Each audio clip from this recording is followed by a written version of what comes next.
Welcome to the Positive Spiritual Living Podcast, brought to you by Unity on the Bay. This is your positive path for spiritual living.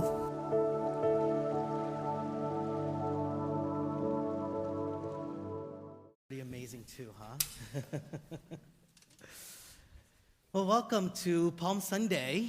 We've been talking about this week for quite a while. We've been sort of anticipating Palm Sunday.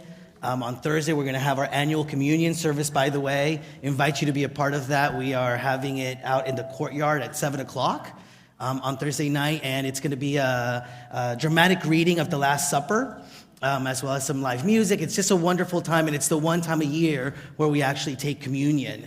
And then next Sunday, we'll be celebrating Easter. And so you've been hearing all about it, and just like you've been hearing about it, there's this little boy that had been hearing about it at his church for quite a while, and he was really getting excited about Palm Sunday and to experience it for the first time, right? So imagine his disappointment when all of a sudden he wakes up on Palm Sunday and he's sick. So his parents tell him, "I'm sorry, you're just going to have to stay home with Grandma. We'll see you after the services." So he was pretty disappointed, but waited for the parents to come back. And sure enough, they came back and they had the palm leaves from Palm Sunday with them. And so Johnny asks, "Well, what are those palms for?" He said, "Oh, well, you see, when Jesus entered town, all the people came out with palm fronds to show their respects." And he's looked at at the parents, quite disappointed, and goes, "Man, the one Sunday I missed church, and he finally showed up." All right, that's enough for Palm Sunday jokes. You only got one a year, right? But I really do love this week. It's probably one of the weeks outside of Christmas where we really look at the life and ministry of Jesus in a very concise way and look at the power that it has. Not just because, not because we are supposed to revere him in any way, but actually because if we look at what took place, especially during this one week, we could really glean from that the strength, the power, all that we also need to move through challenging times, to really own and embrace our own destiny. And it's a week where quite a bit happened. If you really look at the Gospels, the ministry of Jesus and what he shared and what he taught during this one week is so much more than the ministry that he had before Palm Sunday. I think because it was just him getting closer to realizing his full destiny.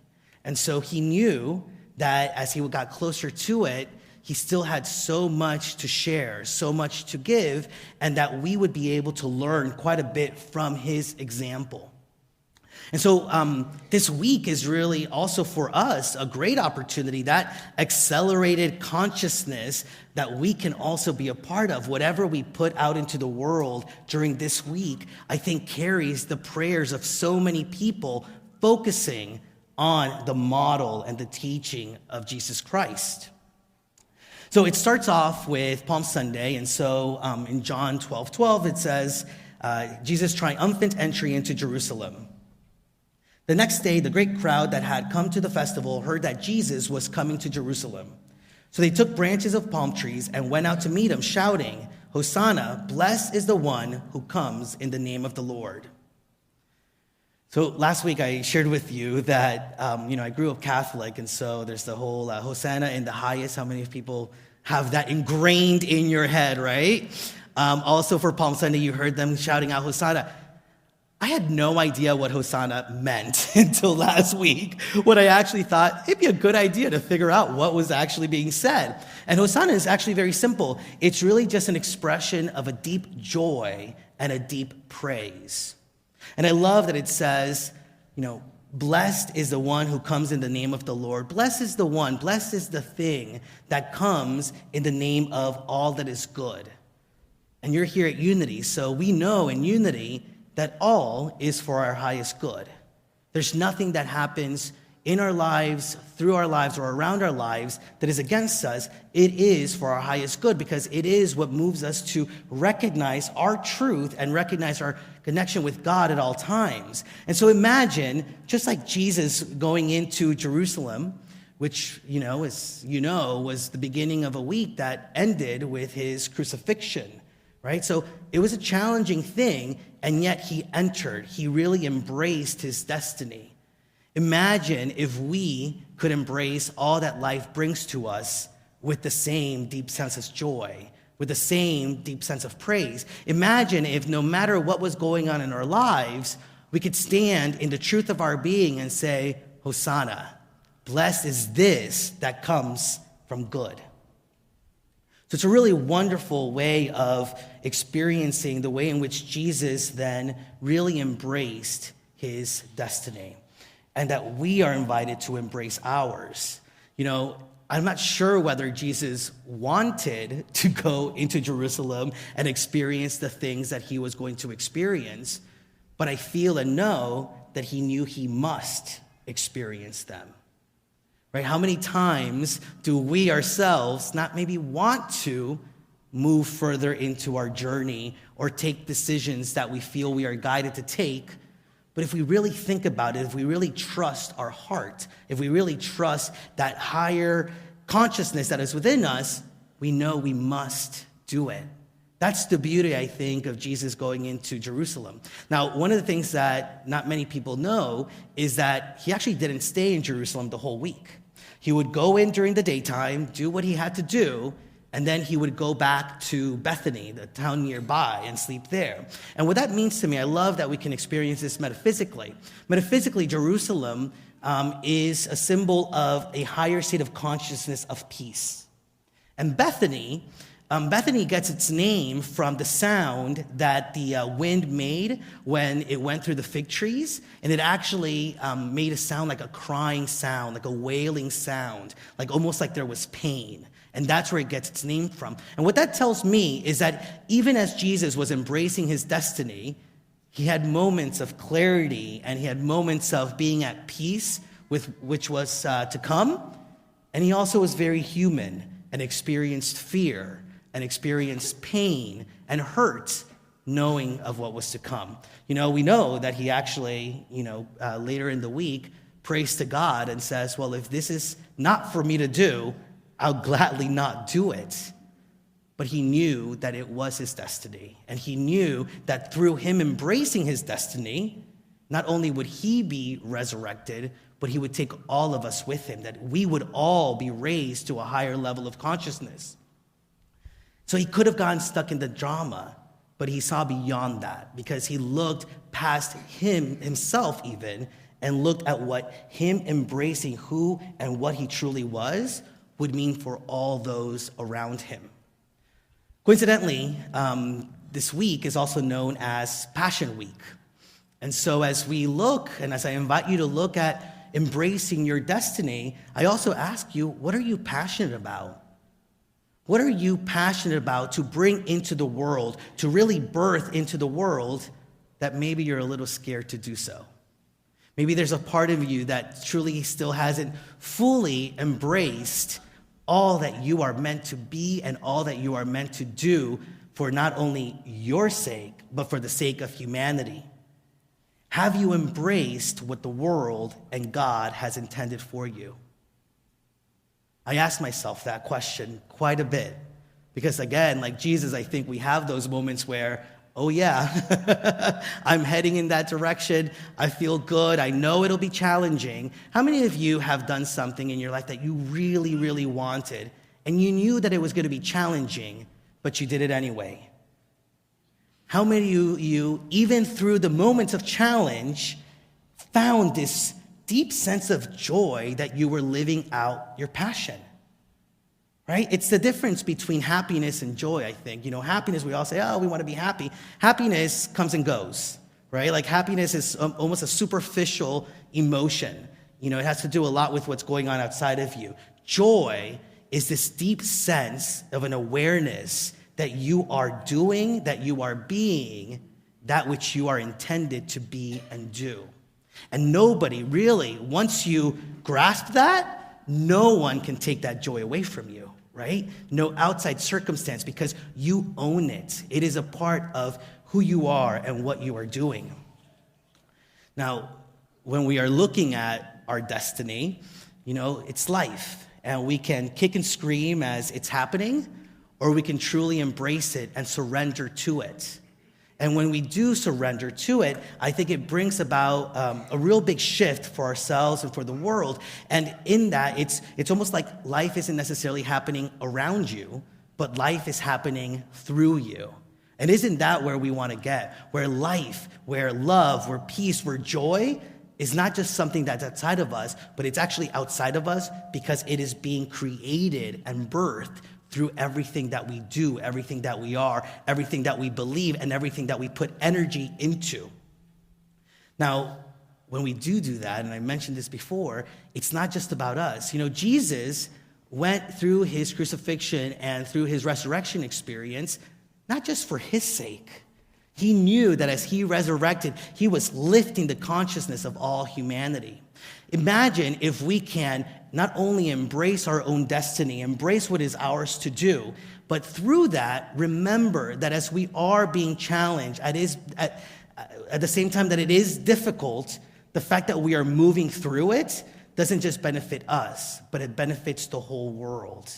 If we keep that in mind, I think one of the things about being able to embrace your destiny, embrace your calling in life, I think is to always keep in mind what the end goal is.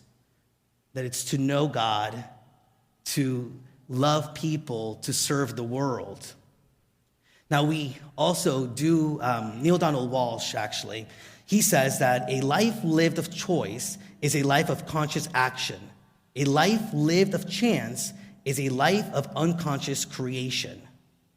If we can start taking steps consciously to move into that divine calling, if we could take steps, it's part of an evolution in consciousness. For the first time, humans are actually able to consciously evolve. The choices that we are making for ourselves and for humanity is what is creating the evolution of who we are as a people. And so it's a time to really embrace the power of what we're doing.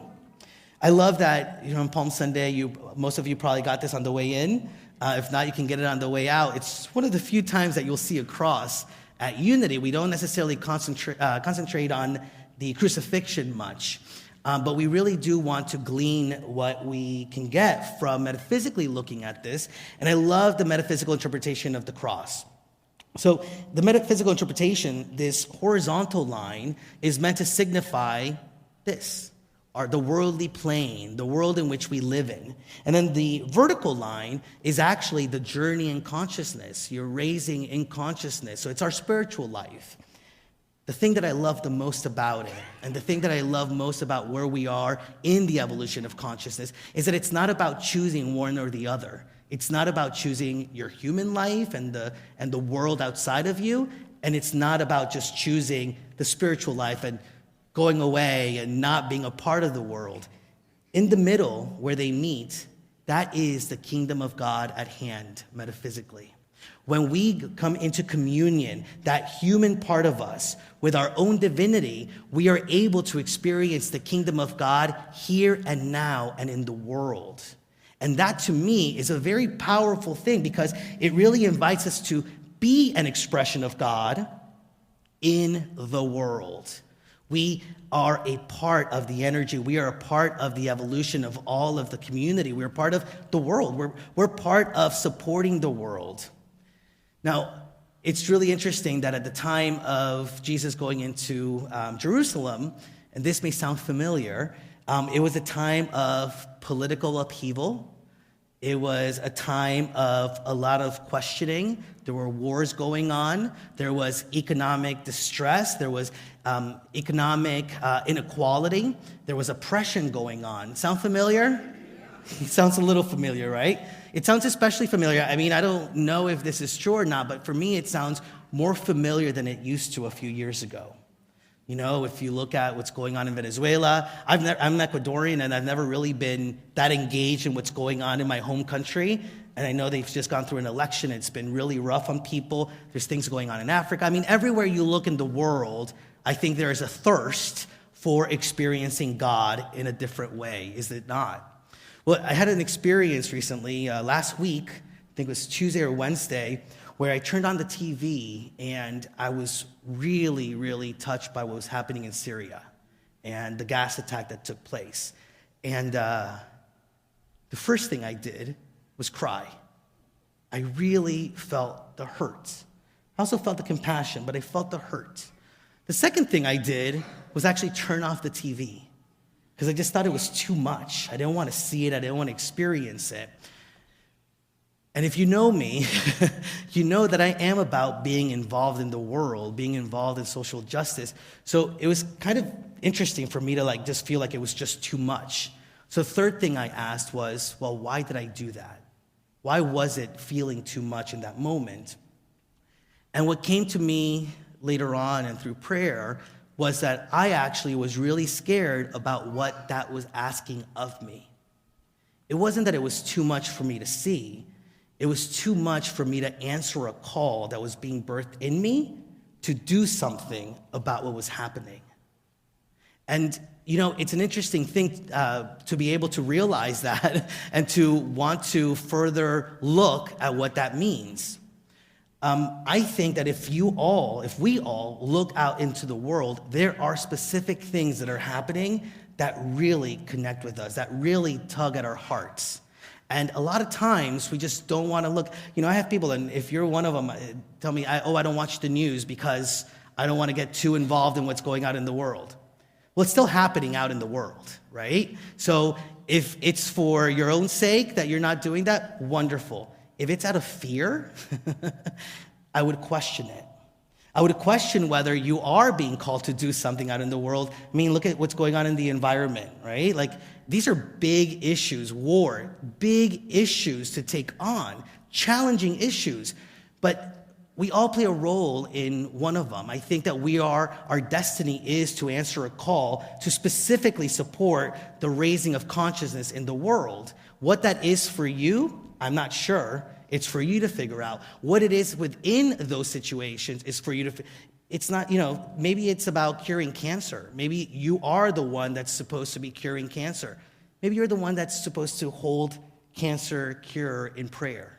Maybe you're the one that's supposed to give some money or volunteer. Whatever your place in that, I really invite you to look at it because I really feel like we are being called to be in the world. It's wonderful. We've prayed, we've meditated, we have gotten to know ourselves, our authentic spiritual self, to a certain point where now, look around you, right? You guys, all of us, have been called to unity on the Bay, have been called to raise our consciousness. Well, what for? I believe, it is for us to then continue for the unfoldment, for the evolutionary consciousness that takes to make sure that the whole glory of humanity is raised up, is resurrected. It takes courage, though, right? Even you're looking at, listen, I know I'm talking about war. I know I'm talking about cancer. These are big things. But I believe that we can do it. And I believe that it's not that just that we can do it. It's that we are being asked to do it. If we don't fear the question, if we don't fear what our role is. But it does take courage. One of the things that I love, that I found was Lao Tzu says, being deeply loved by someone gives you strength. Jason did a wonderful job of reminding all of us how we are loved by God. If we only get that, that is all the strength we need in life, right? Lao Tzu continues on to say, while loving someone deeply gives you courage. We need courage because as we're looking out into the world, we have to let go of the ways in which we've been responding to it in the past. We need courage for a new way of being. We need courage for forgiveness, forgiving ourselves for our role in it, forgiving others for the role that they've played in it. We need to let go of judgments. That all takes courage. And so do it for somebody that you love, like Lao Tzu says. Think about it and do it for your friends. Do it for your family. Look around you right now and do it for the person that is sitting closest to you. Again, once we are able to fully embrace what is being called to be birthed through us, it's not just for our resurrection, and we will have a resurrection experience. Our consciousness will lift us up as we trust that what is being called forth from us is what we are meant to be doing. We will feel a deep sense of Hosanna, a deep sense of joy and praise for the work that is happening through and as us. A few weeks ago when I went to Unity Village, one of my classmates said something that really touched me. And I think that this is actually, we have like a collective destiny, and then we each play our unique roles within that destiny. But for me, what's come up for me is that if I keep these three things that he said to me in my mind at all times, it becomes clearer and it becomes easier for me to move through that journey, to respond to that challenge. The three things he said were, we are here to know God, to love people, and to serve the world. To know God, to know the God of our very being, to know the divinity that is within us, that is birthing this new reality, this power, this strength, this courage, this love, this peace that is expressing as us in this very moment. To love people enough to bring all of who we are into the relationships that we have with each and every person that we meet. To love people enough to look at humanity and what is happening in humanity and see what our role is to bring all of humanity into greater unity. And to serve the world. How are you uniquely shaped in this very moment? If you let go of the fear, if you let go of the questioning, and just allow your destiny to be totally grounded in the truth of who you are and express out into the world, you will serve people. The resurrection happens for all of us when it happens for one of us. I cannot unsee the pain in Syria. I cannot unfeel the compassion that I feel for the people that are hurting. And so the question now is, what will I do with that? Paulo Coelho says in one of the books that he wrote, when we least expect it, life sets us a challenge to test our courage and willingness to change. At such a moment, there is no point in pretending that nothing has happened or in saying that we are not yet ready. The challenge will not wait. Life does not look back. A week, maybe even Holy Week, is more than enough time for us to decide whether or not to accept our destiny. So I invite you to accept your destiny. Actually, no, not even invite you. I am giving you thanks. I am praising. I am saying Hosanna to you because I know that in this room, we are grabbing on, embodying, really embracing and moving into our destiny to be the expressions of Christ, to see what is for us to do, and to do it in a way that brings more love, more peace, and really resurrects humanity to a place it's never been. A higher consciousness of a world that works for all. Thank you for doing the work that I know we will do together. Namaste.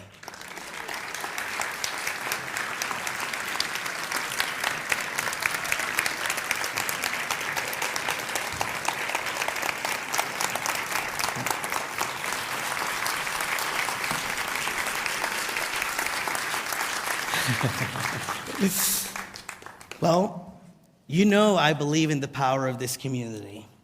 You know I believe in the power that we each have in this community. I'm going to invite you to just think about a time where you were really touched by this ministry, where something happened in this ministry that shifted something within you at the core. Just take a moment to connect with that. First and second timers, you can give us a little while, but it'll happen. Now, think about what it would do to the world if more people would be able to feel that shift that you experienced. That is the power of our community, and that is the power that we are able to broadcast out into the greater world through the support of all of you here today. As our ushers come forward, as people get ready on Facebook Live to give, or maybe as you bring out your cell phone so you can give as a text message for the first time, I really invite you to think about that. We have quite a few people that I'm sure are celebrating Miami Beach Pride today. Well, here, when you come to Unity on the Bay, you can feel pride of the way in which you are uniquely made, right? And so this is where your love offerings and your tithes go. I'm going to invite you to just bring those to your heart and realize the power that you have not only in giving, but in blessing your giving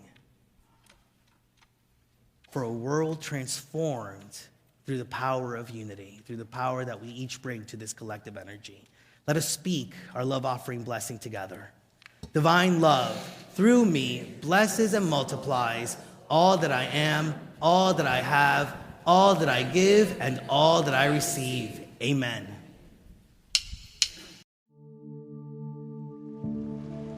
We hope you enjoyed this episode of the Positive Spiritual Living Podcast, brought to you by Unity on the Bay, a spiritual community located in Miami, Florida. Unity on the Bay is supported by the generosity of its community. If you'd like to make a donation or learn more about Unity on the Bay, please visit unityonthebay.org. You can also follow Unity on the Bay on Facebook, Instagram, and Twitter for even more positive spiritual inspiration. Until next time, thanks for listening and many blessings. Namaste.